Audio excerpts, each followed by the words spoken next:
তো ব্রাদার ইসলাম, যারা বলে ফরজ নামাজ বাদ দোয়া করা যাবে না, তাকে আমি বলবো বিমল দাসের পেটাকে রেডি করো, ফেস টু ফেস বসো। ফরজ নামাজের পর হাত তুলে দোয়া করাকে যদি কোনো মায়ের লাল বিদআত প্রমাণ করতে পারে, তার গোলামি করতে রেডি আছি মুসলমান। আমরা প্রমাণ করব ফরজ নামাজের পর হাত তুলে দোয়া করা এটা আমার নবীর সুন্নাত। বলেন সুবহানাল্লাহ। এ মুসলমান, এটা আমার নবীর তরিকা। মুসলমান দেখবেন কিছু জায়গাতে কি হয়, ফরজ নামাজের পর ইমাম আপনাদের আযান হয় মসজিদে, তো শয়তান পালিয়ে যায়, বলে না? তো ইমাম সাহেব যখন ফরজ নামাজের পর হাত তুলে দোয়া করবে, তো দাড়িওয়ালা টুপিওয়ালা শয়তান মসজিদ থেকে পালিয়ে যাবে। মুসলমান, এদের কাছ থেকে ইমান বাঁচাবেন। আরেকটা হাদিস শুনিয়ে দিই আপনাকে, ফরজ নামাজের পর হাত তুলে দোয়া করা যাবে কি যাবে না?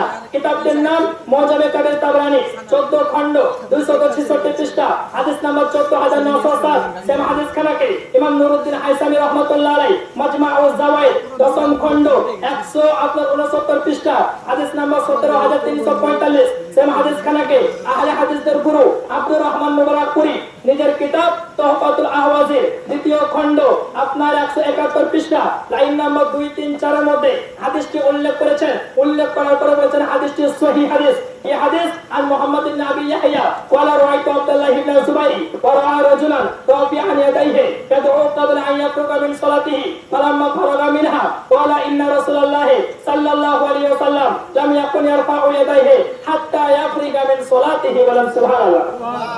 এই হাদিসের মধ্যে মুহাম্মদ ইবনে আবি ইয়াহইয়া রাদিয়াল্লাহু তাআলা আনহু থেকে বর্ণিত হাদিস, তিনি বলেন আব্দুল্লাহ ইবনে জুবাইর একজন ব্যক্তিকে দেখলেন, তিনি নামাজ থেকে ফারিগ হওয়ার পূর্বে হাত তুলে দোয়া করছেন। দুবাই মাসরা পড়ি না, আল্লাহুম্মা ফিরলি ওয়া লিদাইয়া পড়েন না সালাম ফিরানোর পূর্বে।